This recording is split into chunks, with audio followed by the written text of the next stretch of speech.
I think spiritual abuse is just kind of the buzzword or catchphrase. No, it's not a buzzword. It's not a catchphrase. It's just that prevalent.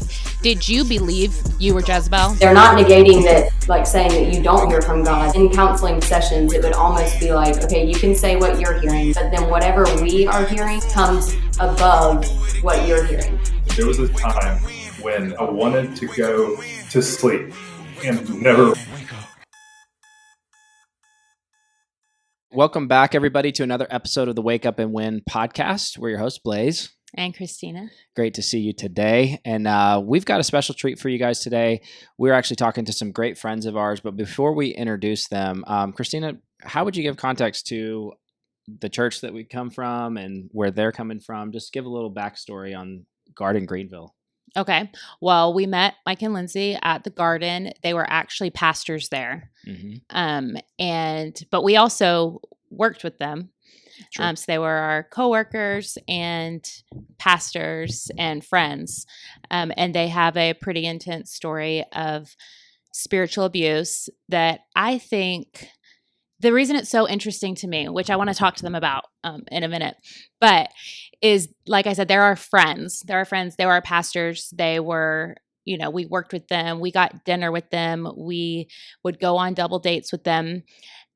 And I had no idea any of this was going on. Yeah. So to me, I kind of want to talk to them a little bit too about that whole like covering, the covering theology and honor culture, because even whenever we started like talking about all the IHOP stuff, we would talk to them about it. And I literally remember hearing you say like, yeah, all this IHOP stuff is going on. It's like, thank God that our pastor's not like that. Mm-hmm. Thank God that this isn't going on at our church. And meanwhile, they're sitting across the table from us and they're literally just sitting there and we think we all agree, but they're actually being spiritually abused in a super intense way. Mm-hmm. And didn't necessarily feel the freedom to talk to us about it because of what was being preached at our church from the pulpit about gossip and slander and honor and just all of that. So it's a very interesting, I think that's a great point, because we did spend a year with them. The main year that they were going through this situation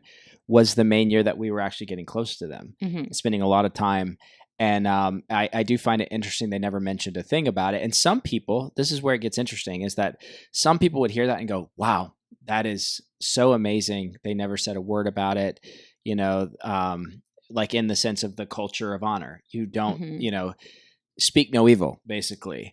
Don't speak a negative word about a church or a leader, etc.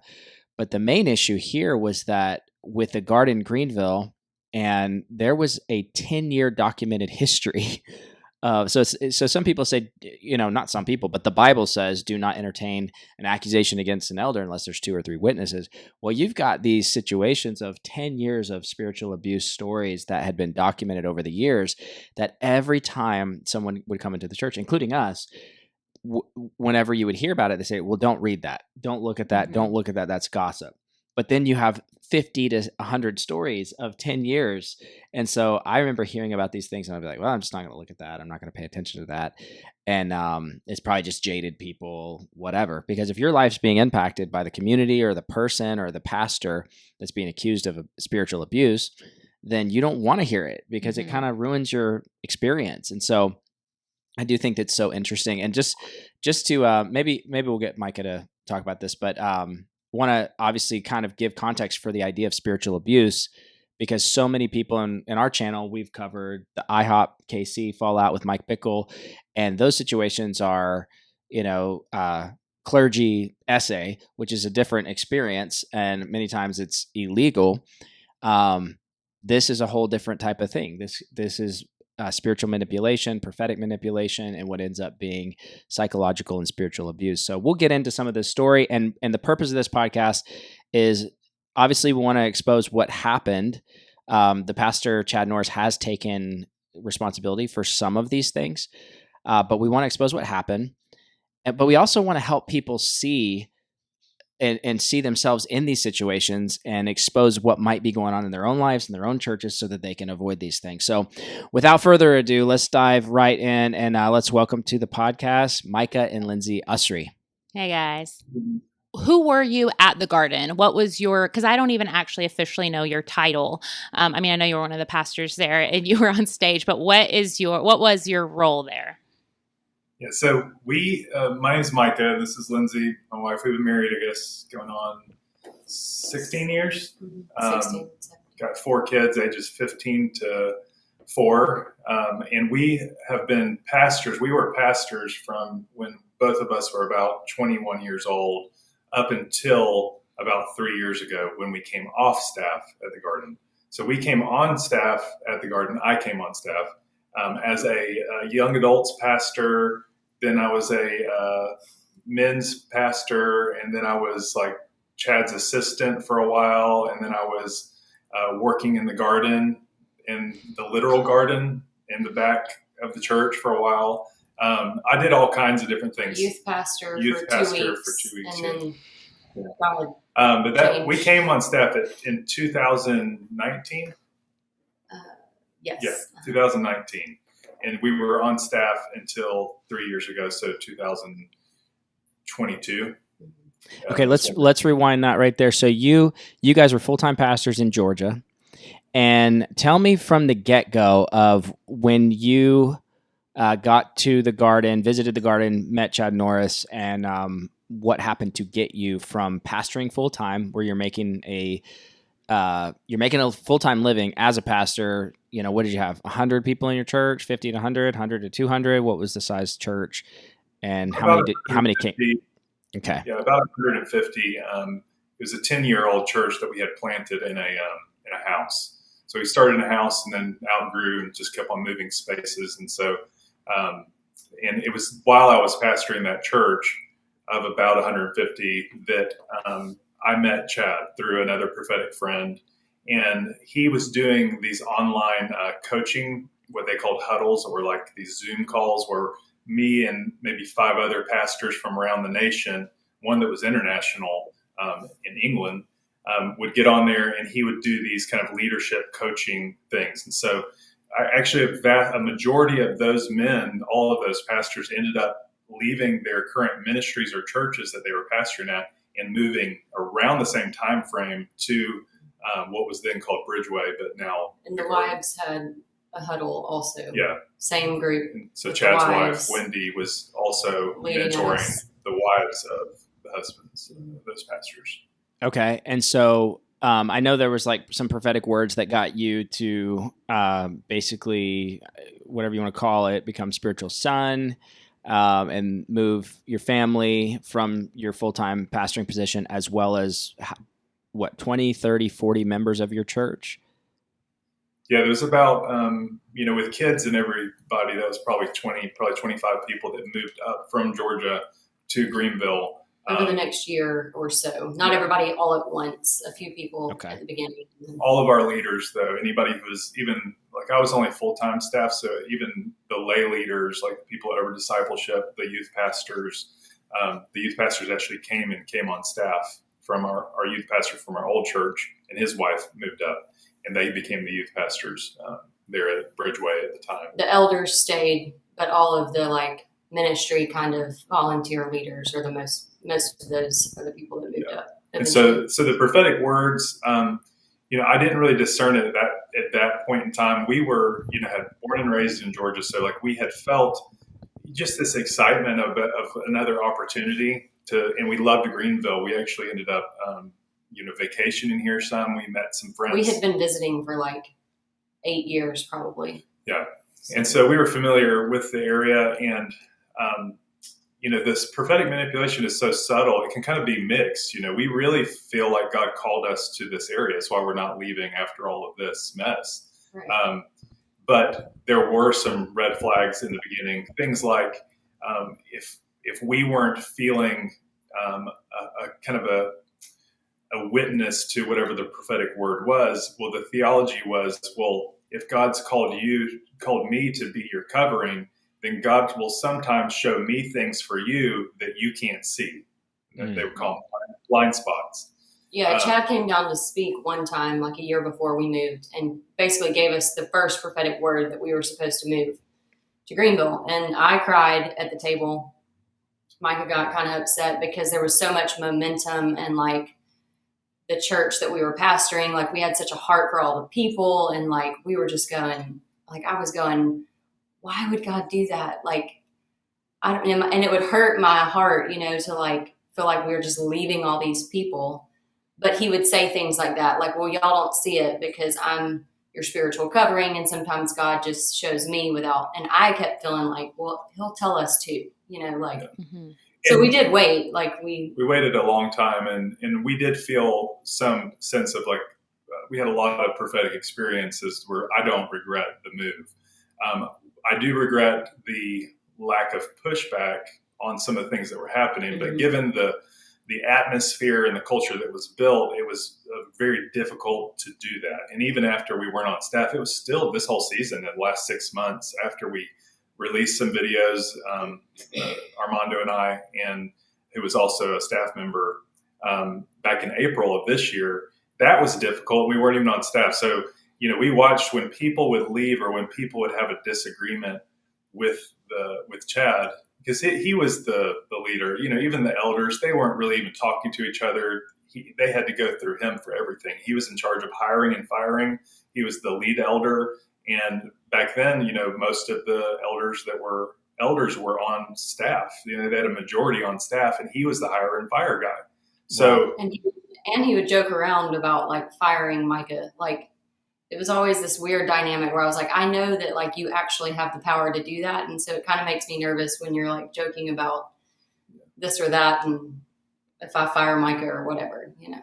Yeah. So we had just to go chronologically, we had some red flags in the beginning, and you get those feelings of like, this is not right.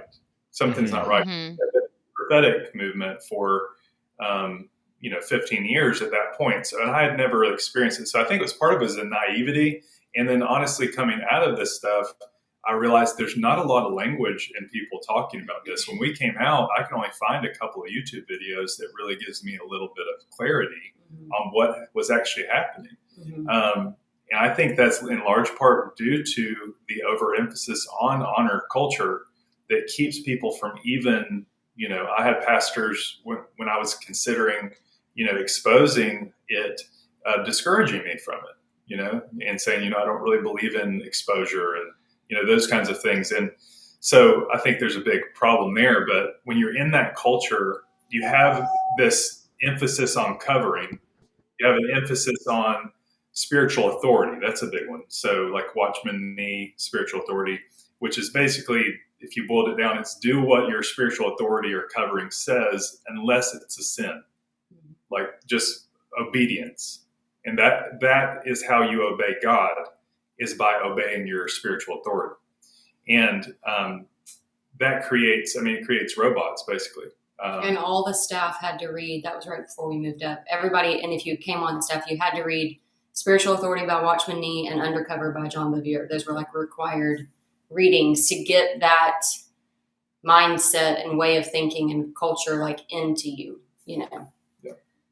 Interesting. So Spiritual Covering by Watchman Nee and Undercover by John Bevere, which that John Bevere, Spiritual Authority, gotcha, by Watchman Nee.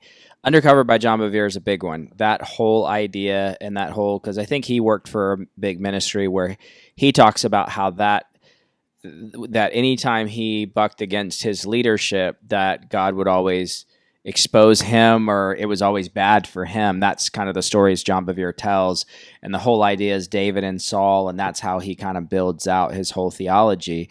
Super popular theology within the charismatic movement. And I remember in discussions with Chad that they were really, really into John Bevere. I just remember the John Bevere thing, John and Lisa Bevere. Do you have a question for him? Well, I was just thinking about what you said about there not being language really for spiritual abuse. And so you don't really know what's happening. You don't know how to explain it. You don't know how to even talk about it. And I remember whenever we were talking to Chad about the IHOP stuff at the beginning, it's much more like cut and dry because there's sexual abuse that like literally everybody knows is terrible. And then with spiritual abuse, it's easier to kind of call it something different or be like, oh, you know, I remember remember Chad saying, what is spiritual abuse? Like, I've been accused of spiritual abuse. Like, everyone's accused of that. And then I like adopted that idea. And I'm like mortified to admit this, but I think on one of our first podcasts, even about IHOP KC, I even was like, yeah, I don't even know what spiritual abuse is. Like, literally said that a year ago. I'm like, I don't even know what that is. Like, everybody is spiritually abused if somebody tells you to do something that like you don't agree with. Which is not true, but that I think is the idea. And that was something that was like almost preached from the stage. Like, you can't define spiritual abuse. Everybody, it thinks they're spiritually abused, you know? So I think it is important, like you're saying, to like give language to it. And that's why I think you guys' story is going to be so helpful for people too, just explaining everything you went through, and people can see it and be like, oh yes, that does sound terrible and abusive. And I get why that is a thing. Spiritual abuse is a real thing. It's not just this like some crazy like word that people throw out there. It's like an actual thing that happens to people. Yeah. So I think telling your story is so helpful. And not to skip to the end, but I do want to like note that because you guys told your story with, like you said, Armando, who was also on staff and actually helped us with our podcast at the beginning, is you guys like shifted the culture of the entire church. That he was, you know, had to step down after you guys spoke, because what you guys speaking gave voice to those 10 years of people who tried to speak out, but nobody would listen. Nobody could hear. They couldn't ignore you because you guys were, you had a big enough not platform. only you were pastors there, but you were also had a platform and were speaking out on, you know, Armando's YouTube. So I just feel like that also can give like courage and bravery to people to talk about it. It's important to talk about, because you don't know how many other people are going through this and who have been through it. And then if you don't talk about it, are going to go through it in the future. So you guys, I just want to like acknowledge that you guys speaking out has already made a huge, huge difference. Yes. So which people can go to Armando's YouTube, which 1211 is 1211 Studios. We'll link to it in the description. Yeah, below. part of you guys' story. But yeah. So let's go into, from there, you got there to the Garden and you're reading, you know, John Bevere, and then like walk us through what happens next. Okay. You know, I think this is a good case study because now that I've researched, you know, for the last 6 months, and really starting about a year ago, we started reading about this. It is very much like these things happen almost in order, almost in every situation where spiritual abuse is taking place. Because the first thing that has to happen is the belief and the buy-in that this leader or this group of leaders hear from God for me on a level that I can't hear for myself.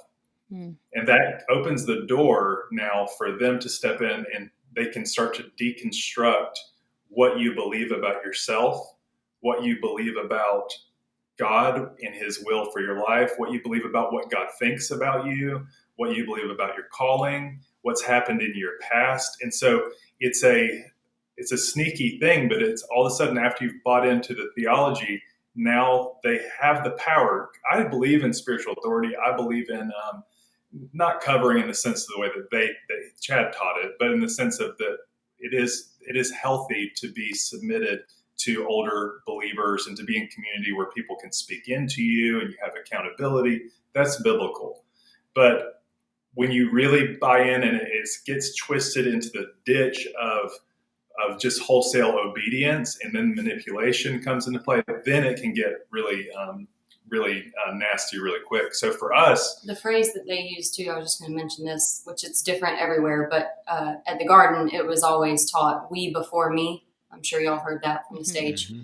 So in a smaller group, discipleship, relationship, community, you know, home group, whatever it's called, they're not negating that, like saying that you don't hear from God, but they're saying, and in counseling sessions, it would almost be like, okay, you can say what you're hearing, but then whatever we are hearing, the we collective, comes above what you're hearing. Yeah, that's what's.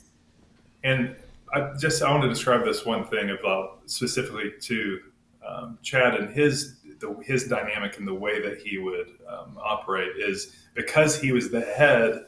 and he had everyone under that same thing, then if he was hearing something from the Lord, and he would kind of pick different people who maybe had similar discernments. And when you're around that long enough, you start to have the same kind of suspicious tendencies and paranoid kind of tendencies, so that when he comes to you and says, "Oh, what are you hearing about so-and-so that's on staff?"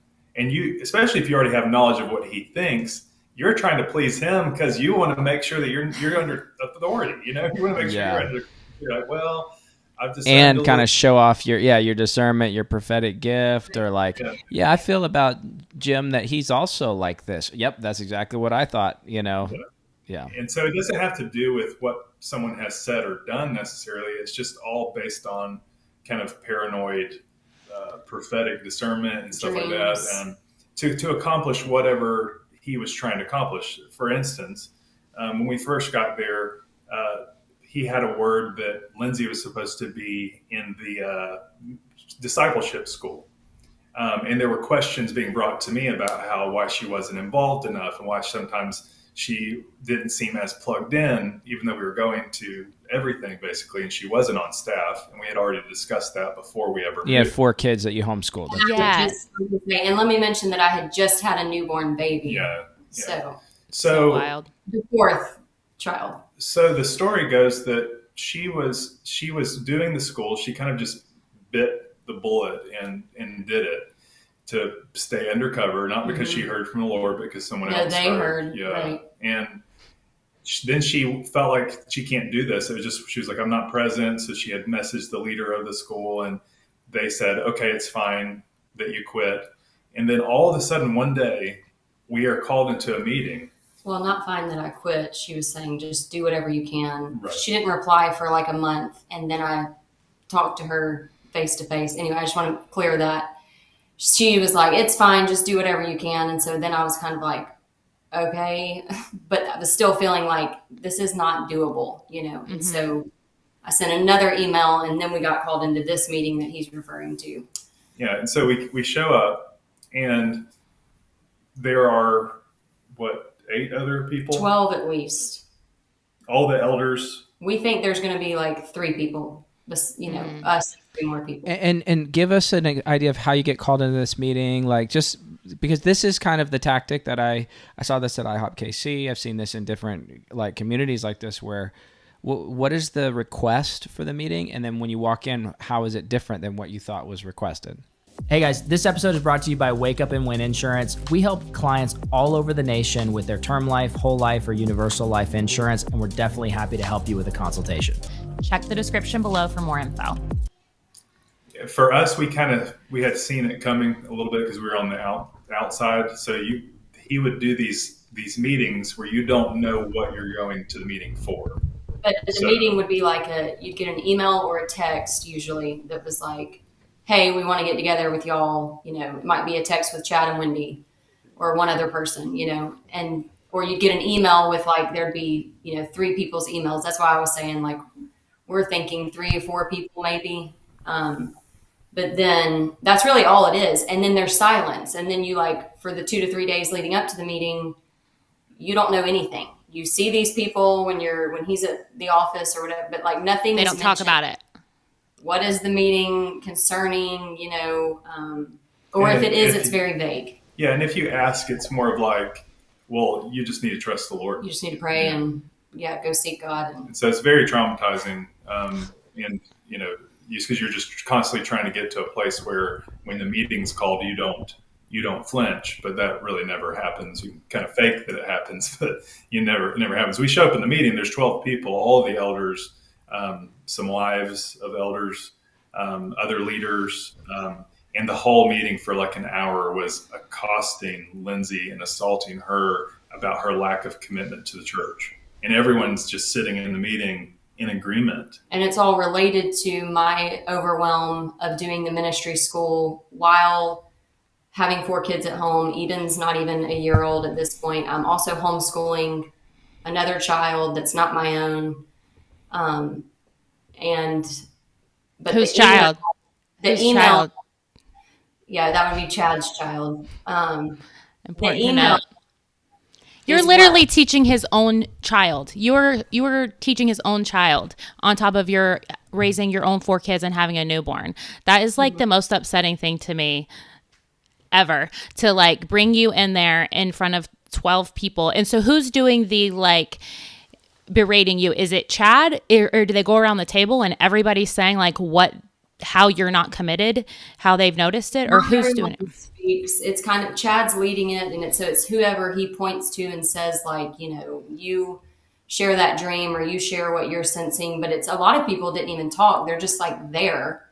And the meeting got so heated because it's like they didn't even have the facts. You could tell. And I'm a very like, I come with facts and like, I want to clarify things and be like, no, it wasn't like that. I did this and then this. And so every time that I would do that, first of all, we thought the meeting more so was going to be for him. So then it was very confusing how it all of a sudden turned to me. And then I was like, I sent that email to her. We talked, and then I just still feel like I can't. But it was all like signs that I wasn't all in, is what they kept saying. And Chad got so mad. At one point in the meeting, he compared me to another former staff member who he had fired like a year before we got there, compared me to her and walked out of the room during the meeting. I'm like bawling. And then he finally, like a few minutes later, comes back in. I was like, where did he go? The meeting just kind of stopped because he's leading it. And, but anyways, it just, I don't know what else you wanted to say about. So, I mean, that was the beginning. And so we leave that meeting going, I mean, I'm obviously dazed. I was under his thumb all to the point at that point where like, I'm not going to really push back. I kind of like tried to be Switzerland between her and him, the whole entire relationship. Well, and that all happened after you went through, that really wasn't the beginning. The beginning was when you got silenced on the Zoom call. You got silenced. We couldn't talk in staff meetings. You got sent out to the garden to work. There was a lot of things. So there were so many. It was so much over those, but it was just all in a 3-year period. So it's not like a long time. But it started with that, like you should be more all in. Then all of a sudden, if she's seen on social media with someone who left the church and maybe had a disagreement or gossiped or slandered the church, then she's in compromise because she's being with the enemy of the house. She's being seen with an enemy of the house. And that's the phrase that they used. And so I would get called into a meeting with Chad, or he would call me and go, listen, do you see that like your wife is partnering with the spirit of Jezebel? This is Jezebel. And he would send me home to do his work. So this is what I was going to say. How do you have 12 people in a room who are all in agreement? Is because they're all under that same spell of I can't push back, and if he's hearing it, he's the leader, so he must be right, and everybody's swayed to believe that. Even though you see these things that you go, I don't know if this is too much, but you still just go along with it because you don't want to disobey God, you don't want to be dishonoring, and you still believe deep down because you see some good fruit that maybe he has our best intentions in mind, and maybe God's just gonna. And if he doesn't, he would say it all the time: either I'm a narcissist, or God is with us, and God's doing something. It's either the first one. It's the first one. But either I'm insane, or this is God. I want to say something on that too. I am going to say, or there's a mixture of, because the God with us thing, it's like, well, of course. I mean, you guys are in there. Like, people will watch this and be like, spiritual abuse is just kind of like the, like back in 2014 when I told my story, 2015, it was like, oh, you're butthurt or something. I was like, well, actually, I mean, yeah, I was hurt. It is hurtful when you get pulled into meetings and berated, whether like by multiple leaders. It's like it's kind of traumatizing psychologically. If it was out in like a secular environment, that would be psychologically damaging. That would be very, you wouldn't know what your level of pushback should be. So people would be like, well, is it just, weak people that go through this? Like, no, it's anybody that views somebody as an authority in their life, and they want to have a humble enough spirit to listen to them. So when you're in this situation, I think, and I remember Chad saying those things like, yeah, maybe God's real. Maybe God's with us. Because somebody's dream would confirm something that he did or something like that. And he'd be like, see, God's real. God's real. And it was always these confirmations when sometimes, yeah, God is moving and doing things and speaking to people. But just because God is with you guys doesn't mean that God is flowing through that one man to do all this stuff. Like I would say that, yes, probably has some narcissism involved. He's saying, hey, maybe I'm a narcissist. I didn't know that he actually said that, though. That's very interesting. And then number two, yes, God was there at the church because it's a bunch of believers gathered. So yes, God's there. Yes, God is speaking to you guys and to some elders and probably to Chad too, and probably to a lot of people.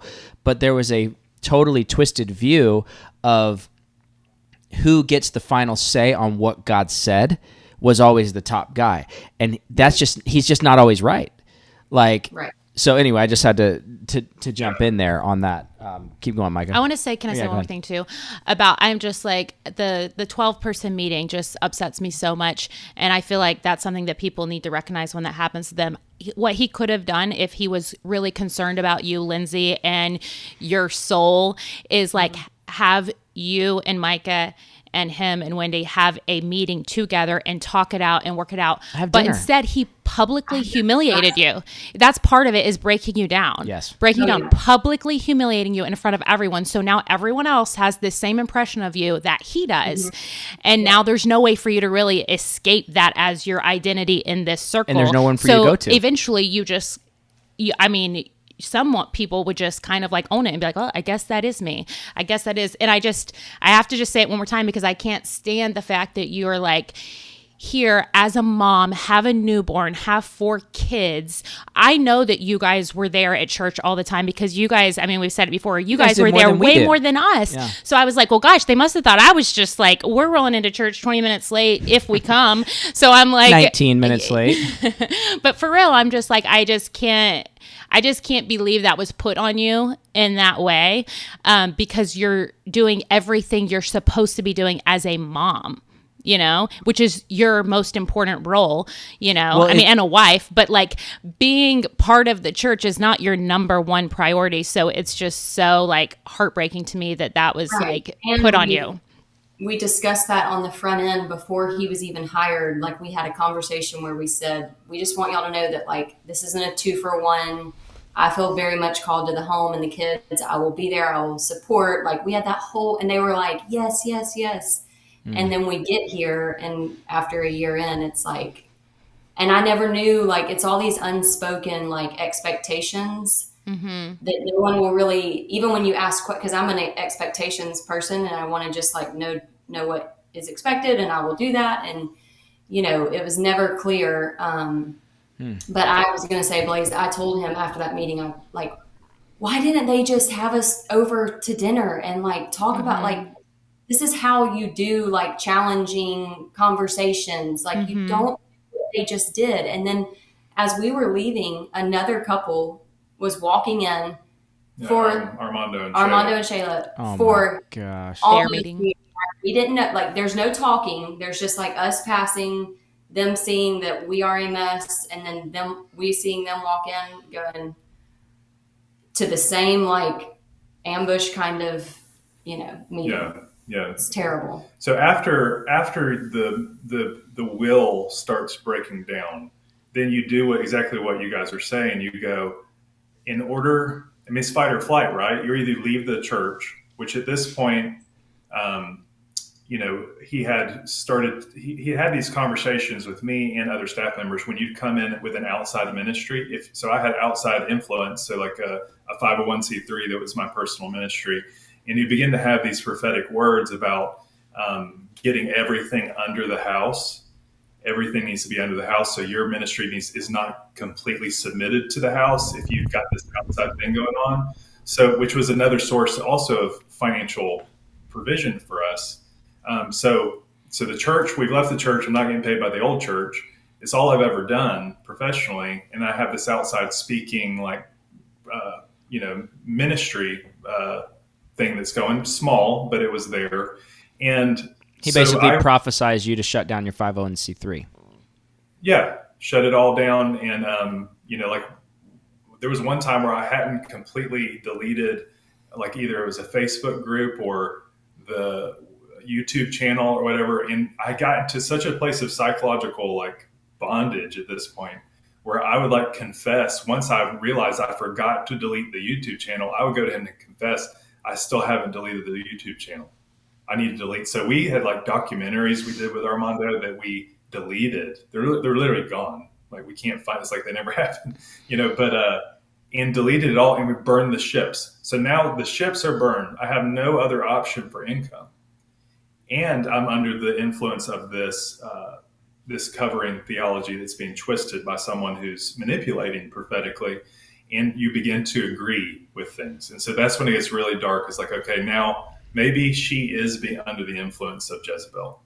Maybe I am rebellious, and that's what I'm dealing with. And so I got put into meetings, like counseling meetings that were rhythmic, like weekly with other leaders. And Chad would be the chess player, behind the scenes. Like he'd be in the first meeting, and then they would report back to him everything that they did. And so everything I said and everything they said.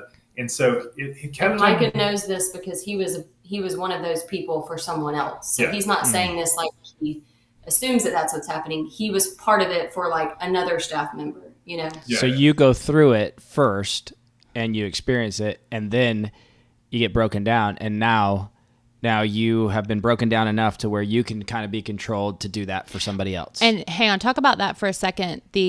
So there are counselors, professional counselors on staff at the church, and they send you to them, or how does that work? This was the accountability thing, right? Oh, This isn't, you're not talking about going to counseling with, okay. We did, that was later. There was only one professional counselor on staff, but so this was just other pastors, so other men, like okay, pastors, gotcha, and begin to, we need to figure out what's wrong with me. I mean, they wouldn't say it that way because that sounds terrible, but it'd be like, okay, we're going to figure out what the Holy Spirit's saying, why you are kind of maybe frozen, you're not able to do what we feel like you're supposed to be doing here, where you're not at whatever spiritual level.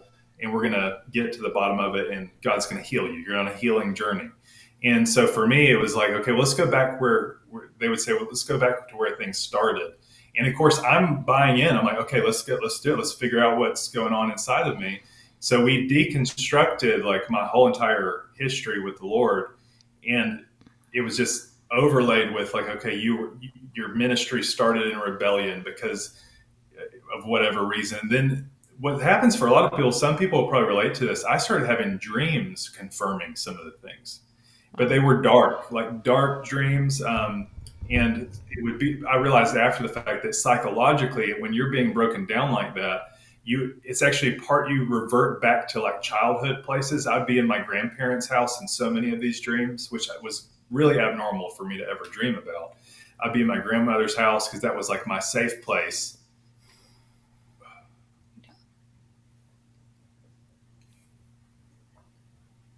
I was getting real fired up. I didn't know that was what was happening, but I was being broken down. And so, I mean, they would encourage us to, and Chad taught us to question your salvation, and he would say that he sometimes did question his salvation, and so I got broken down in those probably 6 or 7 weeks because I was told, and it came from Chad, not to talk to Lindsey about what was going on in my counseling. So she had no idea what was going on. And so I remember one day I was running in a local neighborhood that's got these amazing trails because I was just desperate to get alone. And I was seeking God, trying to figure out what is wrong with me. Why am I so rebellious? Which has never been, no one's ever. Which is so wild because it is literally you are the opposite of what somebody ridiculous. Rebellious would be, that they convinced you that you were in rebellion and you're out there seeking God. Why am I rebellious? It's like the opposite of what a rebellious person does. Anyway, back to the running story. I'm questioning my salvation. I remember I was running and crying as I was running. I almost stepped on a giant black snake as I'm running. I'm like, oh, it's another prophetic sign. The prophetic sign. The snake is after me. But there was no resolve. And I mean, it got to a point where at that point, I wouldn't have confessed that I was suicidal, but I confessed to a counselor after we came out. I said, there was a time when I wanted to go to sleep and never wake up, because that's how dark it was. Like, it was like, I see no hope for my future. Like, my spiritual covering is like not approving of me, and I'm not meeting the standards, and I don't even know if I'm saved. I'm rebellious. I'm 30 something years old, and everything I've done for these years, like, it's tainted, and I'm not, and it's just so stressful too. It's like, man, I just want this to be over. I just want to be done. I wanted to be done with ministry. I wanted nothing to do with it. For even before I came off staff, it was like, I wanted to be done. An elder called me one day and asked me, said, Micah, I want to make sure that you're okay. Or have you ever thought about life? It was just during the most intense part of it. And it freaked me out. I remember having like a panic attack driving in downtown Greenville. I was like, no, what? And I was like, why'd you ask me that? Like, why are you asking me that? And I just want to make sure, and it's actually Chad told the elder to call me because he was worried about me. So, that right there, like, it's so strange that he didn't just call you. Like, why do you tell an elder to call? It's like, if you're really the pastor and you're the friend, he's your spiritual son who you care for so much. Yeah. I was backing out of the driveway when he got home from that phone call, and we're not processing anything, and I'm not okay with that. But like, what do I do? Because he's saying he can't. And so I'm just like praying for him, because I have no clue. Every time he is in these counseling sessions, I have no clue what they talked about. I have no clue that they're breaking him down, questioning all of that, the rebellion. And I'm backing out of the driveway with my 4 kids, the newborn and the 5th child that I'm homeschooling. And he was paying us to do that, by the way. It wasn't like we weren't doing it for free. Yeah. But still, sure. It was just... Yeah. But he comes to my window with this like white face, deer in headlights, and is like, so-and-so just called me and asked if I was suicidal. And I just like broke down, because I'm like, what are they doing? Why would you be suicidal? Like, I didn't think he was, but it was that moment of me going like, oh dear God, I have no clue. Like, and our covenant, like, we don't have that safety, with each other, because I'm not aware of what's going on. And it was just a very scary place for me. I don't really remember if we then started processing without their approval or what. I feel like at some point we kind of started to just going. Yes, we started to have a little bit less of we started fighting against the kind of reclaiming our will a little bit. But that wasn't just my story. I won't tell someone else's story, but that was a story of a good I could list off a handful, like maybe 5 just off the top of my head. A handful of people that went through something like that? That intense? Yes. Oh, yeah. We didn't know these stories until we came out. Like, even the Jezebel spirit thing and just stuff that he had been through. Like, we found out after the fact, because no one's talking about, like I was saying, when we passed Shayla and Armando, we don't know why they're coming in. They don't know why we're going out, and we don't ever talk about. Or else you'll be cursed. Your whole marriage and family and business and everything will be cursed if you talk to anybody about it. Yeah, to hear after the fact, this person and this person and this person, and it was the wives, so many, that were accused of the exact same partnering with the Jezebel spirit. I was just like, this is a major issue. This isn't just like we're just, one couple that this happened to at this church. This is like widespread. It's the difference too between church hurt and spiritual abuse. Church hurt is like, you have a disagreement, you didn't get the promotion to be the youth pastor, or the pastor doesn't talk to you that much, or he was rude to you one time. That's like church hurt. You didn't get invited to the small group. When you are losing hope in your life when you're being told that you don't hear from God like you think you do. I had a leader tell me your marriage is not as healthy as you think it is. It's just breaking down your perception of reality. So that's gaslighting, but the theology empowers all of it. Mm-hmm. And then on top of it, you have fear, a culture of fear, where threats are attached to disobedience to the theology. So you're going to get theology, but the theology is the covering theology you're talking about. Just to be clear. Yeah, you're going to get sick. You're going to have financial loss. You're going to get divorced. I had one leader tell me that if I didn't change something, what I was doing, I was going to be homeless, and that was my future. And if I didn't get to the bottom of this, what was going on inside my heart, which I hadn't at that point no clue. I remember an elder called me when I was on vacation. He was like, "Micah, you need to wake up." Or things are going to get really bad for you. And I was like, I got off the phone. I have no idea what he's talking about. Like, I have no idea because I'm just, anyway. So I want to step in on that point real quick because I think that's a really good point to highlight for spiritual abuse versus church hurt. I've never really heard it said like that. Church hurt is when you don't get what you're wanting at church, or maybe even, maybe the pastor's preaching against a sin that you're involved in and you disagree with the fact that it's a sin or not. And then you walk away kind of annoyed or hurt by it. And, well, I was abused. Well, maybe you weren't abused. Maybe there's just a biblical difference on it, or a church hurt, or whatever you want to call it. But this is like you're walking away hopeless to your calling, hopeless towards your marriage, hopeless towards your relationship with your kids or your business or financially. It's like literally hurting you financially, hurting your decision-making, manipulating your decision-making. And then it's based on, and this is huge, it's based on assumptions, not activities. Nobody could point to what you were actually doing to cause this, but you get off the phone and like, hey, Micah, your marriage is actually not as healthy as you think it is. Okay, can you point to how that is the case? Well, just pray about it, or a blind spot. Like, I feel like this, and I'm not going to dive into this, but I had the same type of thing happen where we were told that people were having dreams about us. Not we.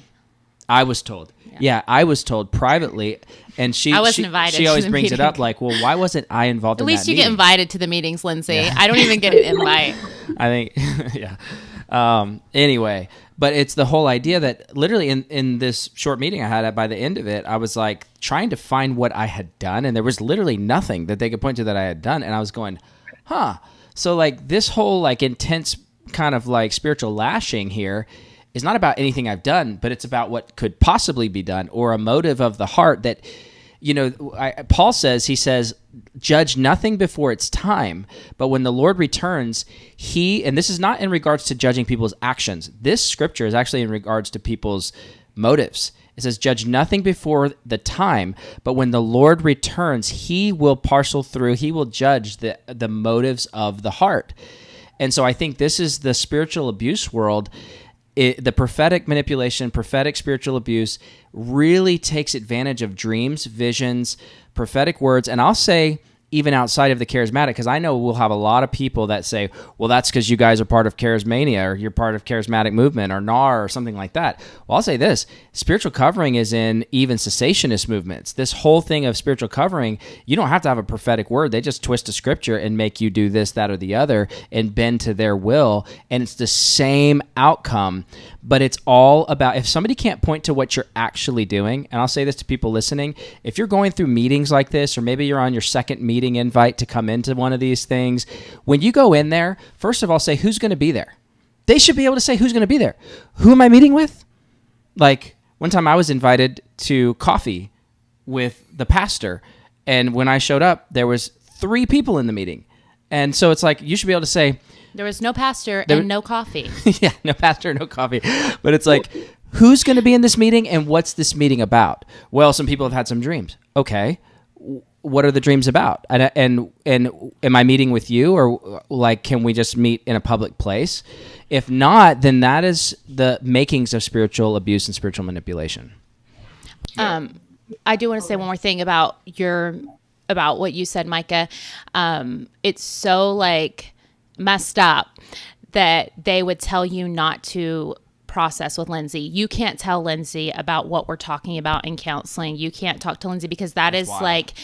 Because the way they preach from the stage about marriage is so different than everything that I've heard from all of these different couples, not just you guys, but like it's like they were trying to isolate you, obviously, Micah. They were trying to isolate you. Chad was trying to isolate you away from your own wife. Like, won't even let you have any outlet of any kind of way to process anything.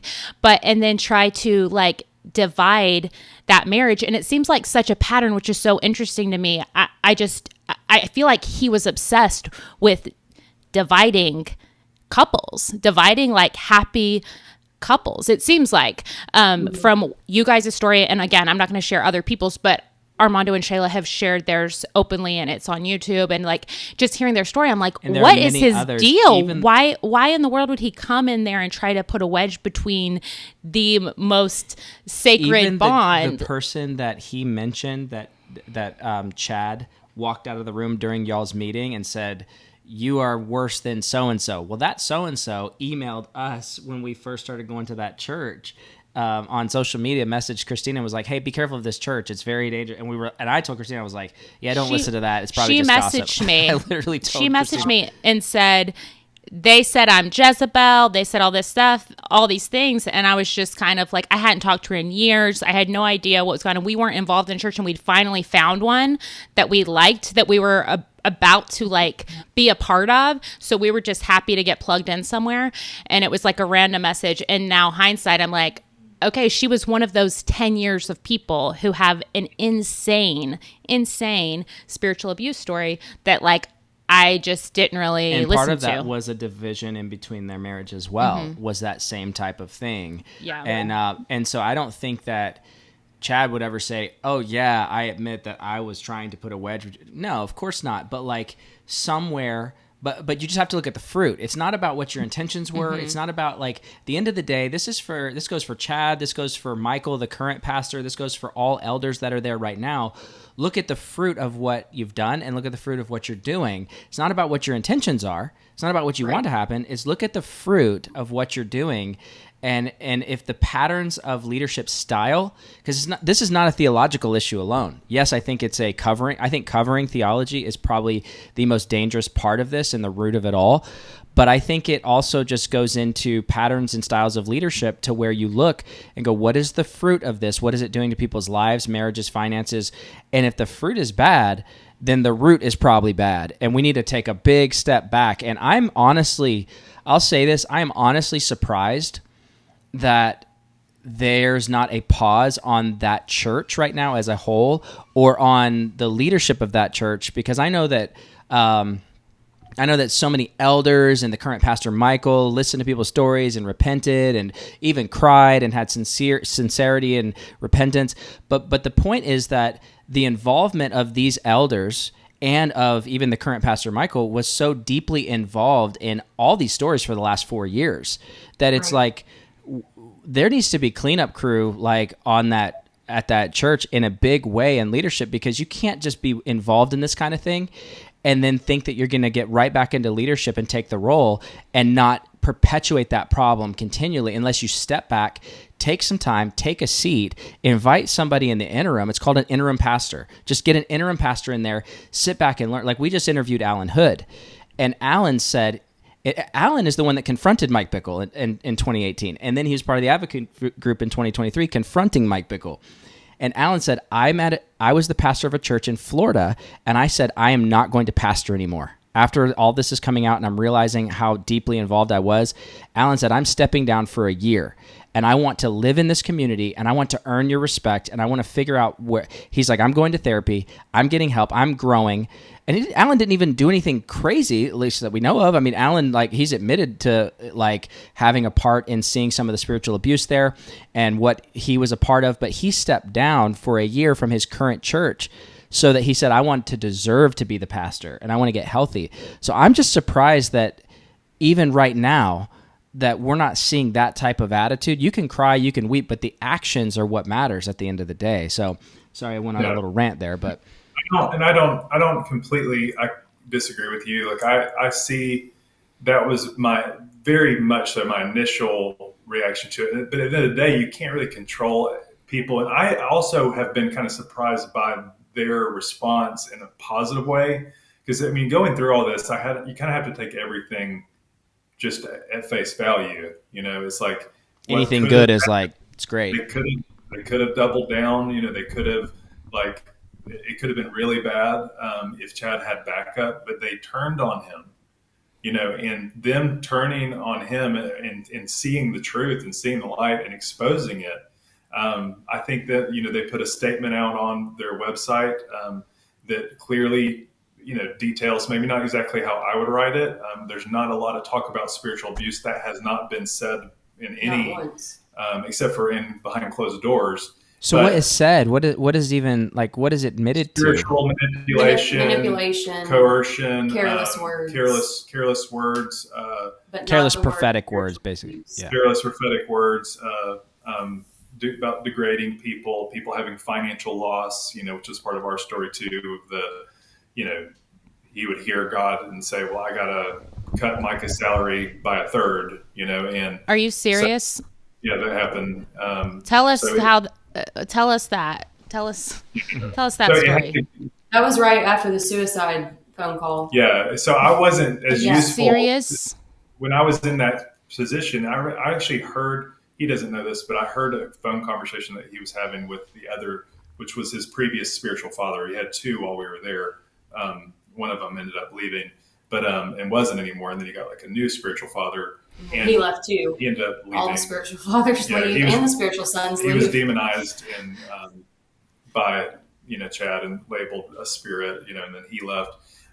But he's on the phone with his spiritual father, and who's supposed to be like the almost like a second in command person. And he's saying on the phone with him, I cannot keep paying him this. Like, I cannot keep paying him this. And they're making a decision at that point right before I'm in a meeting. And they're telling me that, told me that it was just based on what they felt like the Lord was saying. And, you know, it just is what it is. You know, we have to figure it out. Maybe I need to go to work at Target, or, you know, to part-time, or I need to like do something else to make up that money.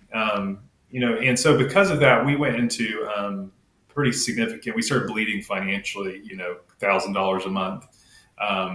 You know, and then we got into deep debt, and we'd never been in a lot of debt. We'd never been more than a couple $1,000s in debt. We were debt free when we moved up. And we just couldn't survive off of it, you know, but, so we just kept our heads down for like another year trying to get through it. And just kept on bleeding financially, and everything that he could have done. Cause I wasn't working, obviously. Eden was like 4 months old. Everything he could have done with like the other 501c3, you know, organization, all that's been shut down. So it was really like, unless he just worked like 60 hours a week now instead of 40, and then we never see him, which we were like, we're not doing that, you know? Yeah. Yeah. So that was hindsight. That was some of the major pain and damage that was caused. But again, I do want to say about Michael in particular, the lead pastor, because that was my original opinion. Now I don't have as much of a strong opinion on it because of the fact that like he's done so much hard work to try to bring reconciliation. I do agree that like he has to be exhausted, and I believe that that's true. You know, so there needs to be respite, there needs to be healing, there needs to be some kind of support. You know, but I've been pretty dramatically impacted in a positive way by the way that they have responded to everything. You know, so it's not that I believe everything's positive or something like that, but given the situation. Yeah. You know, I'll just say, and then pass it to you, Christina, for a second, but I'll just say that I was very encouraged by the things I heard from you guys. We had such a different story. We left because we were making life transitions overall, and we left after we had left, like we were starting to kind of move out. Y'all told us what was going on, and then we're like, well, we're skipping town. We're not going to do this with that church. Well, it wasn't technically after we left. We were planning on going to Montana. Yeah. And you told us your story, and we were like, oh, well, we were halfway out the door anyways. Right. So my point is we didn't really go through that intensive an experience, but I will say that it was encouraging to see all that happen. But here's the problem, is that until exposure happens, nothing happened. Like, people weren't even willing to read the complaints because they thought it would be gossip until people like, and I'll just say this, I mean, like, you guys were of a stature that people were like, I think we should probably listen. And I think Armando and Sheila too, they were like, I think we should probably listen to them. Secondly, the platform size and the ability to create the videos that Armando had made people listen. But forcing to listen is different than seeing and taking ownership. So once you're forced to listen, it's kind of like you have to start admitting. And my whole point is that I think when I heard what Alan said, it really gave me pause to anybody that's exposed for spiritual abuse or involved in it. I'm not saying everybody has to step down. It's like force. There's not even a biblical precedent for this type of thing, frankly. But I think that there should be a body of Christ precedent where we look and go, and even a leadership precedent, like, look, dude, you're going to have some major course corrections, and I just don't know that you can always have those course corrections while you're doing the busy work of ministry. But maybe you can, and I hope so. I was just very impressed by somebody of Alan Hood's stature who said, I'm taking a year off of being the full-time pastor, not because they told me to, and not because I've done like some major insane thing, but because I've been involved in a spiritually abusive community. I'm gonna go ahead and take a seat for a year. I was pretty impressed by that. And I would actually encourage anybody, not just at the Garden, but anywhere. Like, when I look across the board on X and I see all these tweets from these different people, like, you got Radiant Church, you got all these different situations and scenarios. It's like, some of these guys, instead of just like putting up the fight, they might need to just like take a listen and realize that it's not just church hurt. It's not just a bunch of butthurt kids running around. There is real spiritual manipulation happening, and it's affecting people's lives and families. And it's not just because they couldn't submit good enough. It's like, dude, I think people are going to be held accountable at the judgment seat for some of this stuff. And I think some of these guys need to take a seat for just a little bit and learn a few things. But yeah. Yeah. And I know that was something we actually talked about whenever everything first went down and Chad resigned or was forced to resign or whatever you want to call it. And then Michael took over. But whenever you hear all of these people's stories, he is the one, him and his wife was the licensed therapist or the trained therapist, the counselor that people would go to, who really carried out the spiritual abuse. Like, even hearing more people's stories, even this past Sunday, about like, they were the ones that did the damage. They were told to do the damage, but they were the ones that did it. And I think it's like super admirable that they are owning it and apologizing and trying to clean up the mess. But it's literally, yesterday you were causing the mess. And so today you're cleaning up the mess. Again, admirable, but is that the person that needs to be the head of everything without taking the time to like sit down, do the work to like unlearn some of that? Because the truth is, he was in his spiritual father, mentor, leader, all of those things was leading in a way that he was duplicating. And so he did it. So how is he a different person today than he was yesterday? Again, I think he can recognize things and do good things for the church, but should he be the pastor? Because he wasn't able to protect the sheep. He wasn't a leader. He didn't stand up to Chad. He didn't push back against him in a way that you want your pastor to do, to recognize, see, and push back on those things. So that's the only thing I have, is like, I don't have like an axe to grind with Michael or anything. I'm glad that he's doing, like you said, kind to you. I do think that you have a different experience, probably because you were on staff there. You do still have an influence, a big influence. So it's more valuable, it's more beneficial to them to be kind to you and make peace with you, get you on their good side, than it is the 10 years of victims, I think. That's just my personal opinion. And again, for us, I mean, obviously this is you guys' story, but also we're also speaking on behalf of 10 years worth of people. And then really 4 years worth of people that have been under that leadership with Chad Norris and Michael Thornton. And I don't have an axe to grind with Michael either. I'm more so, I know this has been said to him privately. These type of things have been said to him privately. So I am just saying, overall, in the body of Christ, who do we trust with leading the flock? And I think that anywhere I would go to church, I would like to know if the current pastor has been involved in carrying out the the process of spiritually abusing multiple people on behalf of like some prophetic apostle that's telling them what to do. I'd like to know that. And I mean, this is, I think it's good to be publicly known, and then to see what the process was afterward of fixing that, you know? And so I don't know if he's owned the idea of spiritual abuse from the stage or publicly or what.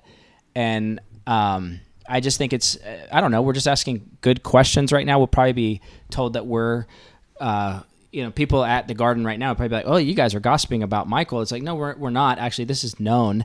These things have been talked about, I believe, behind closed doors regarding, hey, you might want to think about, taking a season out or something like that. And I'm not saying thus says the Lord, because I don't really know if there's a biblical precedent for it. But I do think it's healthy to sit back for a while. Like when I went through, this was not about spiritual abuse, but when I was like kind of all over the place theologically in 2015, I kind of took a seat and was like, I'm not in a place where I really want to be out there preaching right now. I just don't. I took like a number of years and just kind of stopped trying to be that thing. And I think it was the most healthy thing for my soul and for my theology, and for, all of our anti-NAR folks will be like, you're still way off on your theology. But it was the most healthy thing for my soul, for my leadership, for my family, for myself in hindsight. And so I don't know. I just think it's probably something to think about for all. I think there's major leaders out there that are being accused of spiritual abuse. And they just like Jeremy Riddle with Noah DeBolt. I mean, that whole thing, like there are guys like that are very powerful, what we call powerful worship leaders, anointed preachers. There's all these guys. And it's like, they literally are saying, I think spiritual abuse is just kind of the buzzword or a catchphrase. No, it's not a buzzword. It's not a catchphrase. It's just that prevalent. It's that prevalent because we've all learned from the Watchman Nees. We've all learned from the John Bevere's. We've all learned from the same category.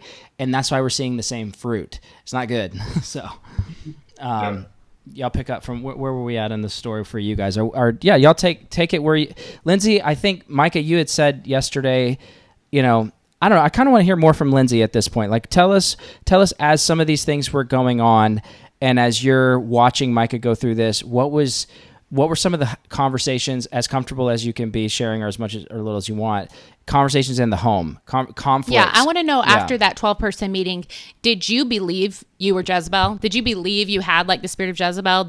Were you convinced that what they were saying about you was true? Did you think it was okay, like, I guess, for Micah to not, talk to you about anything he was going through? Like, do you feel like you were started to believe what they were saying, I guess?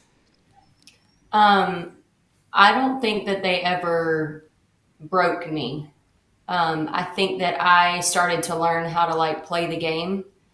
So I would, agree to like, yes, I've partnered with the spirit of Jezebel, but like, to them, it's like this big thing. And I, in the back of my mind, I'm like, we all struggle with being controlling, or like, is it as grandiose as they are making it? No, I don't think so. But I'm not going to say that to them. I will, confess as much as or as little as I can to get them to like back off, And so but then confess to what? Confess to like they're telling you that you're controlled. But like what? Partnering with the spirit of Jezebel. What actions were they saying were partnering with the spirit? You know what I mean? Because by not going to their school. Like, there will be people that take what you said and be like, she confessed to something. It's like, by posting a picture on Instagram, or like hanging out with somebody that left the church. That's like so. Let me give you an example. So we were leading young adults, I think, at the time. And we got a text message from the leadership team. The text read just like this.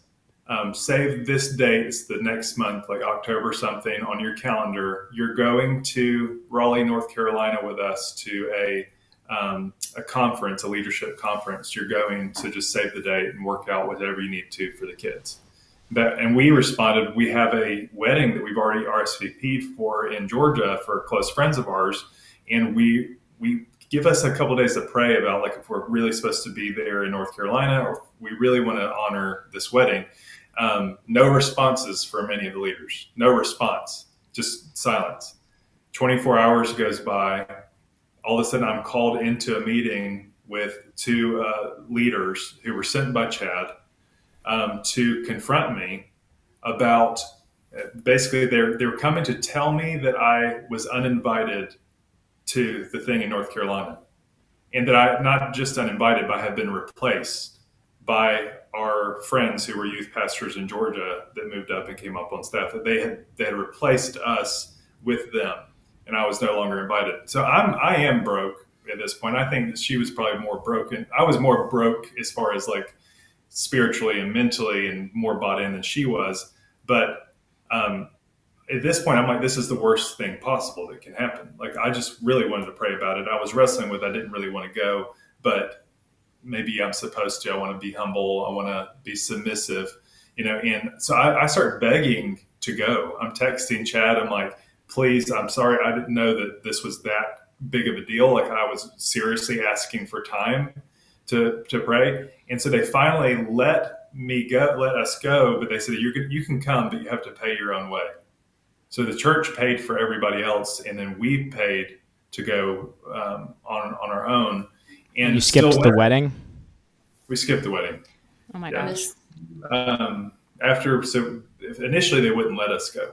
And then. How is that relating to Jezebel? Is that what you were going to say? So it would be like, because she was pushing me to like, no, we've committed to this wedding, then that's control. And it's an easy thing. Anytime a woman is strong, that was really attacked. Like, anytime it was a strong, smart. If I asked questions, like, or gave any pushback, that would be the only action. That was the though. fruit Like, of Jezebel. Resisting. Not letting him, like, he should just lead, make the decisions, and I just do whatever he says. Yeah. And so when I didn't do that, because no healthy marriage does that, you like talk things out, you disagree, you come to an agreement, because you love each other. But they just wanted me to let him lead, let him make the decisions, and me stop, bucking anything. And so, but there was never really any like fruit other than that, So it sounds like even something like, this is just an example. So you get this text message, which clearly somebody in top level leadership had a dream, had a confirmation that everyone's supposed to go to North Carolina. And so, hey, in 1 month, you're going to this place. We're going as a leadership team, make it work. And because Lindsey tells Micah, hey, we have a wedding on that day, we should probably figure this out. A very good friend, not just like a wedding. Yeah. So that's a very like normal thing. And instead of saying, okay, you guys pray about it and see if this works for you. Now Micah now you're causing Micah to buck against the top level leadership, which that's considered the spirit of rebellion and the spirit of Jezebel. So that's a pretty clear example of what they were accusing you of. I also want to point out how manipulative that is, because they told you were going. You didn't say you weren't. You said you were going to pray about it, and then you're uninvited, to where they put you in a point where you're basically begging to go, that you will pay your own way. It's like an unhealthy dating relationship. It is terrible. Yeah. Like, listening to it, it's like, okay, you don't exactly want to go. You want to be at this wedding, but now you're uninvited. So you're like asking, let us go, please. You know what I mean? So you end up going, paying your own way. It's just so manipulative, like, to listen to. While we're there, we're like being watched in worship, like what we're doing. The other couple's given a word that they're not like us. They're our best. It was they our end best up friends. telling us the word. It was like awful. They're not like you, like they're better than you. Yeah, just like they're not us, and that they need they need space. Yeah. They need to separate themselves from you. Basically, be their own. Isolating your friends at that conference from you. Right. Yeah. And then like we're just hanging out having dinner one of the nights, and I'm watching football with the guys because I like football. And that gets brought up in a meeting when we get back, that like, why wasn't I talking with the women? Like, that's a sign that I don't know. It's so weird. It's so manipulative, where I'm going like, no, there was just a good game on. And on Saturdays, this is what we do at home. And we had a break. And that wasn't because I didn't want to talk to the women outside. It's a small space. We're like all hanging out, but it's those things over and over and over and over where you're like, for me, eventually it was like, we would just have intense conversations at home. Not a lot, because I knew that it brought like, disagreement and arguments, and he understood in a sense, but at the end of the day, like, I just needed to let him have the final say kind of thing. And so I was trying to like be submissive in that way. But I was going to say too, like, to your point about like not talking to other people about it, like, I never believed wholeheartedly that if I bring this up with Blaze and Christina, that that's gossip. Like, I did not, like, in the core of my being, I did not believe that to be true. Those books that we read on spiritual authority, there was a lot of it where I was like, this is really like, I don't know, like chew up the meat, spit out the bones kind of thing. But I knew that if I did bring something up, it was going to cause problems with us, because he really did believe that we shouldn't be talking about things with other people, or even like my family, and so I just wouldn't bring things up with other people, because it was just going to cause, there was already so much tension underlying in our marriage from everything we were experiencing, that I was like, I just can't go there. Like, I can't bring up one more thing that then causes us to have a heated conversation. Like, I just want to go home and love my family, and Yeah. It's really her relationship with this funny thing is that she was kind of accused of like, you're Jezebel and you're the problem. But in the hindsight, her resistance and her personality and who she is what preserved my spiritual life. It feels like it's like, because I think because of our relationship and our connection, I knew that you kind of start thinking like each other in some ways. So you kind of adopt, your spouse's personality in some ways. Like, you can see from their point of view, and there's a level of trust there. So I constantly had this tension of like, I even told Chad one time, like, I don't think you have any hope for Lindsey. And I said, the difference between me and you is I do. Like, I trust her. I believe. And he even said, I think you're right. And so there was tension, but I really bought in so much to the point where, like, he would tell me, listen, Mike, you need to go home. She was seen on Instagram with an enemy at the house. And I'm thinking analytically, like, well, yes, she's seen them, but they're not really spending that much time together. I know that they're not talking about the church, because Lindsey doesn't do that, because that's the rule. Like, we're like being really good soldiers, not talking to anybody. And I know that we are militant, but we're just a little looser on the, like, we're not going to cut people off. We're not, because that's what would happen. Somebody would leave, and, he told me some of our best friends that were on staff, he's like, you need to go and end your friendship with them. And you were told to do that. Told to end a long-standing friendship because they left the church. Because they disagreed with the direction the leaders thought they should go in, on what city they should live in, and they disagreed, and they said, well, you can either move here, or if you stay, you're fired. And they chose to be let go. And so he told me twice to go to them and to end our friendship. And that's what we had to do. And I wouldn't do it. So we would not do it completely, but Lindsey, the whole time, it was causing friction between us. And because he would send me home to have a conversation with her about these things, and he would say things like, listen, I don't care what you have to do. He's jokingly saying it, but he'd say, like, I don't care if you have to snort crack cocaine. You got to do what you need to do to get through this. Be hard. When she pushes back, push back harder. And so a few times I did it. I came home and pressed her. And she's a very strong-willed person. So, like, we would get in a really strong argument.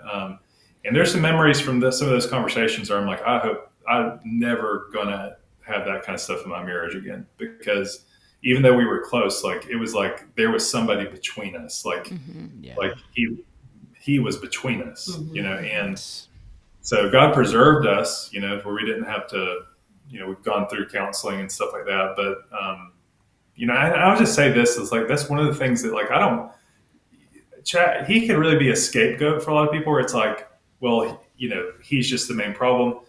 But hindsight, like, he really was manipulating this entire group and of grooming person after person. And people would wake up. They wouldn't last forever. I mean, he never had a number 2 guy for longer than like 3 years. Yeah. Right.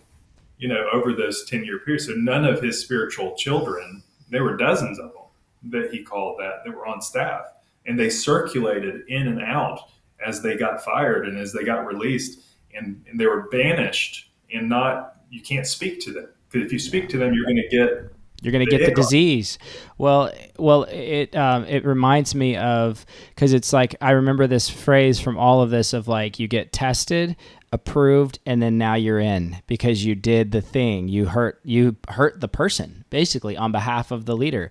So like when we were working with Armando with our podcast initially, which was totally out of the blue, like we had felt like we were supposed to start a podcast. Armando reached out to us, hey, would you guys ever want to start a podcast? We're like, wow, this is God's timing. Well, it just so happened that he was also going through a rough time at the church. And so we start working with Armando on the podcast. And then suddenly 2-3 months into that, like Chad's like, hey, Armando, you got to be careful with Armando. He starts seeding us with these ideas that Armando's dangerous. And then we start covering IHOP KC stuff. And so we're literally telling our story. I'm telling my story of spiritual abuse, of a 6-hour-long theological lashing at IHOP KC with some of their top leaders that I had to sit in. And as I'm telling the story, Armando then comes to us after. He's like, man. Armando's like shaking, standing right there, like filming it. And he's we like, had a much more professional setup back then. All these cool And but then afterwards, he was like, told us, he was like, man, I was shaking during that. That's like literally exactly what I've been going through. And we were like, wait, we're like, what? No way. So then he starts talking. And then I'm thinking after, I'm like, did he just gossip to us? Did he? So like, then Chad's like, be careful with Armando. I'm like, yeah, I think Armando might have told us too much or said to me, yep, Armando, you watch out. And we were recording at our house and Chad told us, he said, be careful. Don't let gossip through the like threshold of your home. It'll ruin your marriage. It'll ruin your marriage. It'll ruin your business. It'll ruin your entire life. And we're like, are we letting gossip in our house? And this is like, yeah. So then he tells us to go meet with Armando. He's like, y'all need to go meet with Armando. I was like, okay, cool. We'll go meet with him and tell him to not gossip to us or whatever. So then, but we're out of town. So then like 3 weeks goes by and somehow I'm in a random conversation with Chad and he's like, you need to obey the Holy Spirit. You said you're going to meet with Armando. You haven't done it. I'm like, oh yeah, we're going to do it. He's like, yeah, you need to obey the Holy Spirit. I'm like, he's like, you said you're supposed to do that. You said the Lord told you that. I'm like, I don't. Like basically, yeah, it was like actually you're the one that told us to meet with him, not the Lord. But okay, like, whatever. It was so wild. And so like we went and met with him and it was actually a really great meeting because it was weird too though. It was just like, but after he's like, you passed the test, and it was just like this weird thing. And then you guys came to us probably not much longer after that, 1 or 2 weeks. And we were like, oh my gosh, we're done with that. That whole mess is like what he just tried to do with us is what he did too. And so that's why I have compassion for somebody like Michael and somebody like, everybody that he groomed to basically pass the test and give out spiritual public lashings to all these people, and then you get sucked in. And then I just imagine I just wasn't really controllable at that time because I had no financial incentive at the church. I wasn't on staff. I had my own business. So he kind of knew I wasn't really like, we couldn't fully be pulled in, but you guys had your whole financial lives tied in with this man as well as your spiritual lives. Like, yeah, it's crazy. Where do you want to go from here, babe? I know we're coming up probably on hour and a half. What are you thinking? Well, let's let them, I don't know. Do you guys want to talk a little bit about how you finally like that point where you were like done and how you left? Yeah. So it was a little bit gradual, but I had come to this breaking point where I was like, I don't really see any hope for ministry here anymore, and I don't really want to do ministry anymore. And there was kind of this kind of word coming up again and again about like us doing more stuff in the marketplace. And so I got a few kind of what I felt like were prophetic words to do something in business. And so my idea was that I would do something part-time, like be bivocational, because I was called to pastor. But then once Chad knew that I had that word that I felt like I was supposed to do something. Now we needed to financially, like I was saying, we were, 80 grand in debt. Like we were deep in debt. And I was like, I need to do something. And it felt like the Holy Spirit was going, go for it, do it. So I'm thinking I'm going to go part-time, and Chad has a meeting with us and is like, no, it's not part-time. He needs to go full-time, like completely out. And, and I don't know what his intentions were in doing that, but I know that that is something that he sometimes, especially people that he cared for or whatever, he would kind of just like push them out, and so we didn't really speak much after that, Chad and I. And he was supposedly like my spiritual father and stuff. And he claimed that God told him to not talk to me, which is something that happens a lot in a spiritually abusive relationship. It's kind of like this push and pull of like, I'm going to give you my attention. No, I'm not. Like, you're coming on the trip. Okay, you don't want to go. You can't come on the trip, and just that pull emotionally. I ended up connected with Blaze going into life insurance. And so stepping out of staff, I started to kind of see, I didn't want to go to church every Sunday. I started having these honest feelings of like, I don't want to do this for the rest of my life. Like, I don't want to be under this covering anymore. I don't want to be submitted to this authority anymore. And I didn't really know why, but then I started having language and a few experiences where the Lord broke in and gave some people some prophetic messages for me that had no idea what was going on, that I was being destroyed by this, a friend of mine had a dream that I was being destroyed by this machine, and he was calling out to me, reminding me of my calling, going like, this is who you're called to be. This is who you're called to be. And, of course, under that system and spell still, I internalized that prophetic word. And I was like, I'm not submitted to Chad enough. Dude, I remember when you had that dream. And I remember because I went to the prayer meeting at the Garden that day, and you were there. And you and Chad went in this back room and had this really intense talk. And I think you were saying that you realized you were like lukewarm, and that dream showed that you were totally lukewarm and like all this stuff. And I was like, you're not lukewarm. Like, you're at a prayer meeting on Thursday and you're a full-time like life insurance agent, and you came over here to come to this prayer meeting. Like, yeah. So yeah, we decided after we had another interaction with some friends of ours we figured out that Chad was involved in kind of steering them to, again, separate from us and to basically cut us off, that we called it out with them. And we said, this is not something we're going to replicate. This is not something that we want to replicate generationally. This is bad prophetic methodology, very bad. And it's evil. The way it's based in fear and paranoia, not based in spirit and truth. And we decided to leave the church. That was this past January. Those friends cut us off for a season. We've had since been reconciled with them really beautifully, but we tried to just move on. We tried to put it behind us. And every time we did, it was as I started instantly feeling a passion for ministry again. I instantly, over a period of weeks, started having kind of like a pastoral heart come back up in me too, as we're going through counseling and, both on different phases of like grieving everything and just realizing that we finally came to a realization, like, I think we need to, for the sake of others, like put up a danger sign. And we thought that's all we would do. We thought that would be the only thing that would happen. It would be, at least we could put up a public danger sign. Because the elders during this whole time, the elders couldn't be met without Chad. So we asked to meet with the two elders who were not paid staff. That was our offering to go through. Because anytime you meet with the paid staff elders, there's financial incentive to them confronting their boss. So it makes this. I'm only reason I'm highlighting this because people are going to listen and notice patterns in their own situations where they're on staff or maybe they're at a church. If you're working with staff paid elders, then they're just going to be yes men because it's their paycheck. So keep going. Yeah, and so. We also knew that it was a long shot and it would never happen because people have tried to go through the elders and confront what's going on for years. And there's never been any pushback because it really wasn't an elder board. It was more of like a deacon board. They didn't have authority. He had the authority and they were his helpers, and that was it. So especially if you have paychecks involved. So we kind of threw that out going, okay, we want to at least be biblical and give them an opportunity to meet with us, Armando and I.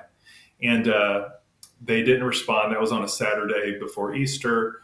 I think it was maybe Tuesday after that Armando released the first video, him and Sheila telling some of their story.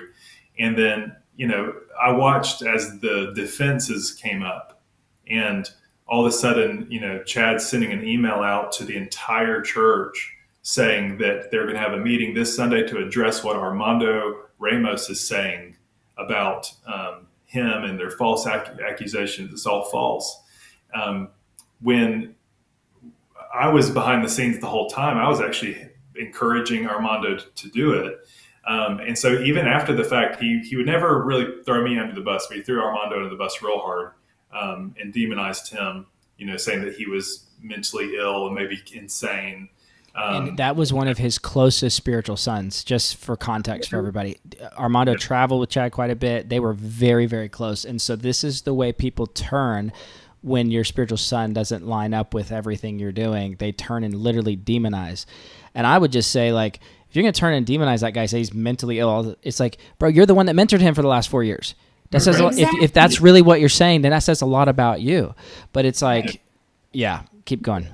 Yeah, and so they first started defending, and of course he had been for 3 months gaslighting the elders and the entire congregation, saying things from stage in February, like in the upper room in the book of Acts, the Holy Spirit fell and everybody called it spiritual abuse.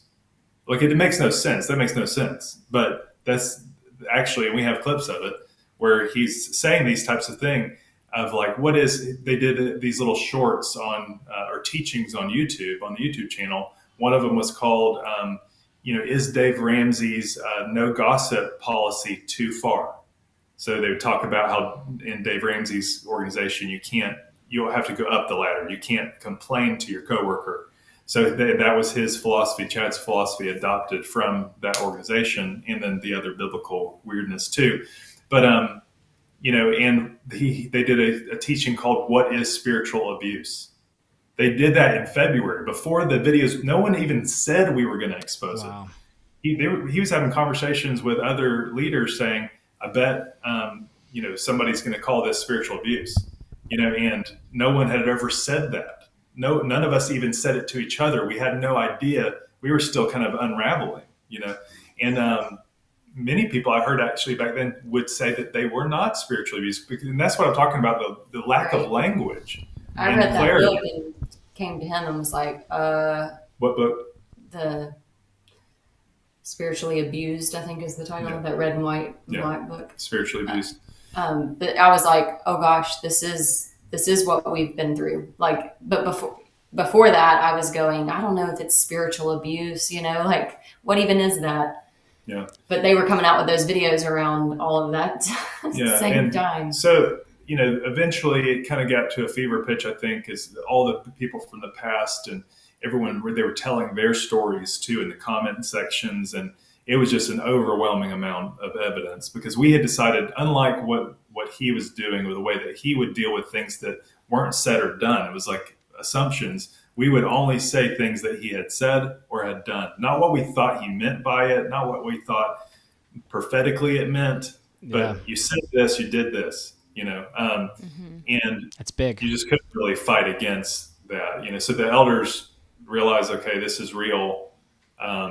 And that they have had their own stories of manipulation from him. So it's like the lights came on, and he asked for his resignation 10 days after the first video was released. So fairly quickly.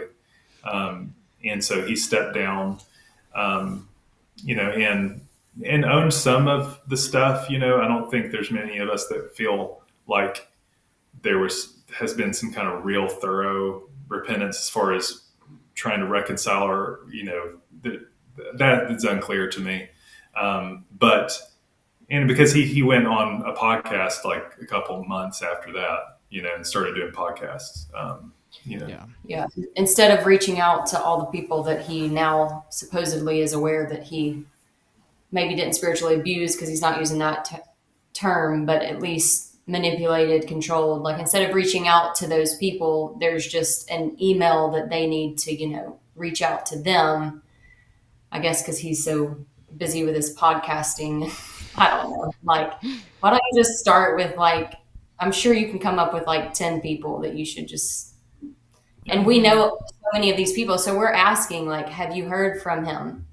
Has he reached out, And so, yeah, some of the worst victims that we know of, like we keep a beat on it. We ask them, have you heard from him?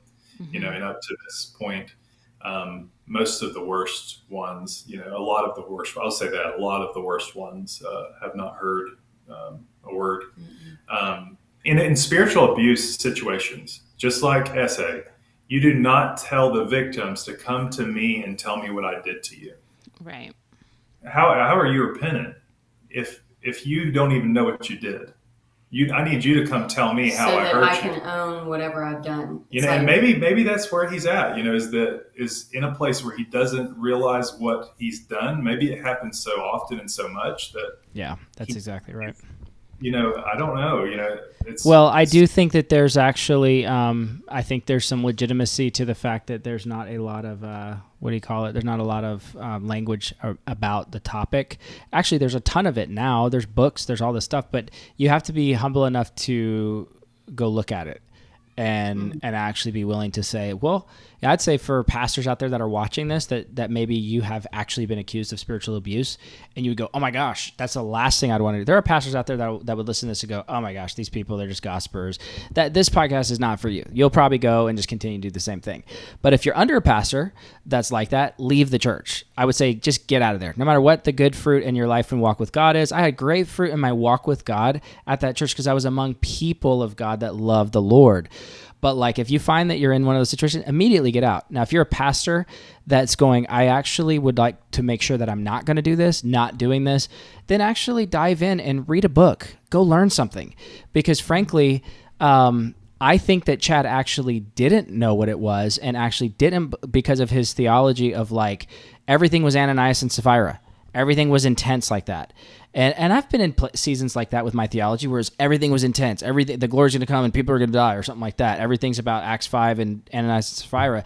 So it's like, so that is that mindset. But it's like, look, dude, you're not the apostle. You're not like, you're not the Apostle Paul. You're not the, like, just let's take an assessment of the spiritual health and like psychological health of your people. And like, if people are saying this, just listen.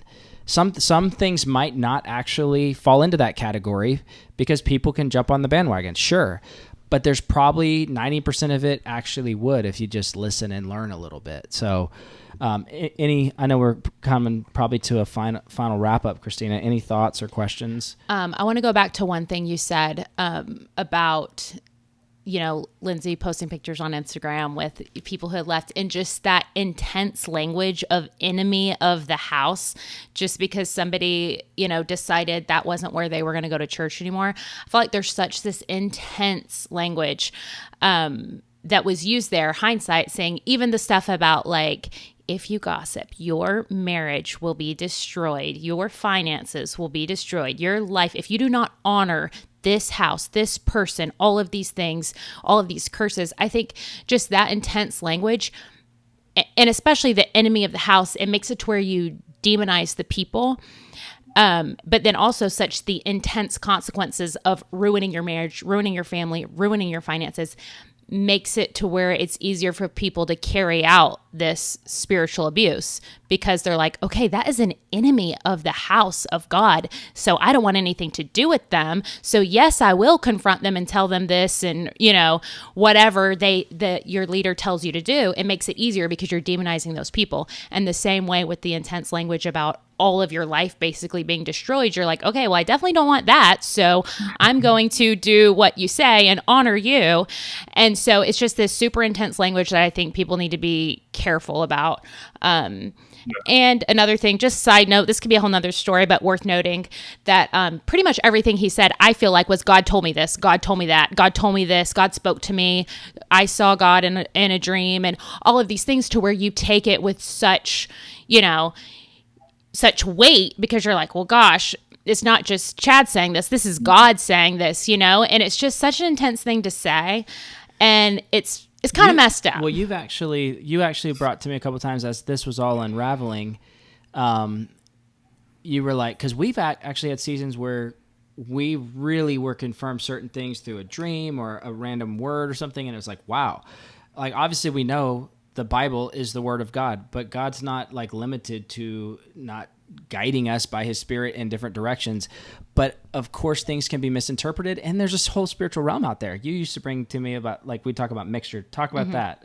Like, remember how you used to talk about that, and you'd be like, well, yeah, but what do you... Well, I'm just thinking... What are you trying to get me to say I'm here? just trying to get you to say what you said to me. Which thing? Like... About, like, how do you know that wasn't demonic? Oh, or, yeah. Like... I mean, I believe in the spiritual realm. I believe that God can speak to people. I also believe that there is multiple spirits out there that you might think God's telling you something. And if you are in that kind of place, it doesn't always mean that it's God, you know? But also, it can just be a dream. You can just have a dream because you went to bed thinking about something last night, and then you have a dream about it, you know? That can happen too. So I don't know, making every single thing that happens in your life, God said this and God told me this, it just makes it where there's no room for anybody else to really have an opinion or if you take those things and you have to take them to a person for interpretation all the time. You know, like, oh, well, I had this dream. Let's take this. That was the culture. That was definitely the culture there, is if you had a dream, no matter what it was, even if it was you watched a scary movie the night before and that's why you had the dream, you would wake up and they'd be like, tell Michael your dream, or go to Chad. And I mean, we got in the habit of doing that. I mean, like, oh, I had a dream last night. What do you think it means? Would reach out to Chad. And then they would tell you what it meant, but hindsight, what it meant was something that they were dealing with behind the scenes with another couple, and they would make your dream about them to warn you not to be around these people that you don't even... It had nothing to do with them. It had nothing to do with it. Literally nothing to do with them. So it really... I don't like that anyways. But the fact that these dreams weren't even really, I don't think, interpreted by correctly from God. And if that even happens, I don't even want to get into that conversation, but I'm just saying those were clearly hindsight interpreted by what they were talking about behind the scenes about other people in the church that they had beef with and wanted you to also, because that is literally what happened to us with Armando. Yeah, we also got pulled into things that were dreams that people had. But he got pulled into dreams people were having about us that had, like... And I had to go home and warn my wife, basically, or like... And then I had to warn him. Yeah, we actually got in a little fight about it. We did. I can imagine, though, the level of fight it would have been. So just to give you guys some like perspective, to have mercy on yourselves a little bit. I think you already do, but just have mercy on yourselves, because if I had been on staff and our paycheck was dependent on my falling in line, and then I was pulled into meetings privately, like I was pulled into that one time, and then I walked out and had to get in a fight with you about it, but it also involved our paycheck and my spiritual covering and all this stuff and like my job. I think because we had it out a little bit and I was like defensive on their behalf, which looking back, I was like, what an idiot. But anyway, yeah, I was like, I gotta be merciful on myself. But I was like, I had to apologize later. Be like, well, I'm sorry for that. You were clearly more discerning than me. In that one situation, of course. I'm just kidding. Go ahead. Well, no, I was just going to say, I don't even feel like it. Yeah, you can call it discernment or whatever, but I think it was just like having boundaries and common knowing sense? that. That's what you're trying to say? It's just, no, gotcha. I'm not saying common sense. You sense. had more common sense than me. Yeah, I get you. Anyways, but I feel like we could continue this conversation. I do think we have to wrap it up because of the kids, but maybe we can do, we say this all the time, but I think we should definitely do a part 2 eventually, because I do want to talk about that, that interaction. And then also there was one more thing I was going to say about I'm just trying to do the Joe Biden where he bit her finger in the middle of... No politics. It's not politics. It's just a person. Okay. Come on. Humanize these people. Anyways, what do you guys want to, why don't you guys give us your final thoughts? Final thoughts. I and maybe this could be expounded on if we do another part 2, but, one of the things that was helpful for me is in reading and like watching YouTube videos about what to do after the fact. Like, how do you identify? How do you escape or confront spiritual abuse? Do you confront it? Do you escape it? I think you definitely escape it, number one. And realize that if you're in that kind of spiritual environment where... Oh no. Frozen. Hold on. All right, listen, we're there's like a hurricane coming through the Carolinas, so I'm thinking it was probably the signal for the internet. But let's go ahead and close it out. I do think we'll come back with a part 2 because this was super helpful. Thanks for everybody that tuned in, and I do want to say, if you're in a situation, one thing that Micah and Lindsey did, they called us when they left the church, and Micah said, "We're leaving. There's some disagreements, but we're not going to get into it. But if you guys want to know, you can ask us any questions you want to." And they just opened that door. I think that if you're in a situation where you think you might be in a spiritual abusive situation, I think bounce and then shoot the warning shot to your friends, and then let the chips fall where they may. So hopefully this is helpful. You guys comment below, tell us your story, and I think a lot of people can connect that way as well. Any final thoughts, Christina? Just let's do more with Micah and Lindsey, because I think they have a lot. I think they have a lot to share, not just about their story, but also how they dealt with it in the aftermath and what's happening with them now. And I don't know, I feel like they've really, like we said, didn't even know what spiritual abuse was and have really educated themselves on it and are going to be just talking a lot more about that and helping a lot of people. I think they're going to help a ton of people. So, well, we love you guys. Christina and I love doing this podcast together, and just we get a lot of great emails and a lot of great comments, and sometimes we just had our 1-year podcast anniversary. Oh, we did. I don't remember the exact date, but September something. Yeah, we did. And we just hit 10,000 subscribers, literally on probably the 1-year anniversary, which is crazy. Right. But yeah, we really appreciate you guys subscribing and following, and just the community that's kind of building in here in the comment section. It's just really, really encouraging for what we're seeing happen. And our goal in this, and I think Christina, you would agree, but our goal is really to be a voice for the voiceless in the body of Christ. And if you had asked me a few years ago if I would ever want to talk about this stuff, I'd be like, no, Lord, no. But now I feel it so deeply, and I think Christina does too. It's like, at least right now, we're not committed to a lifetime of just doing these topics and these, but I think that it's such a needed topic in the body of Christ that you're not seeing a platform. You see pastors that get accused of spiritual abuse or clergy sexual abuse, and they have a platform to say whatever they want about it. They have a platform to shut you down. You see it with Steve Lawson, where they just, this past week, the elder said, the only information that's necessary is for our local body to know the information that's going to help us move forward as a church. And then come to find out 2 days later that Lawson was in a relationship with a 25-year-old and he's 70. Well, that's why they didn't want that information out. I'll say this, it's not about gossip. It's about the truth. And so victims need a voice. Victims need an advocate. And that's what we're about, for the healing and health of the body of Christ, and so that people can see these patterns and avoid these type of things. So, all right, that said, guys, we'll be back with another episode soon. Leave a comment for Micah and Lindsey. Let them know how much you appreciate them. God bless. Peace. Bye.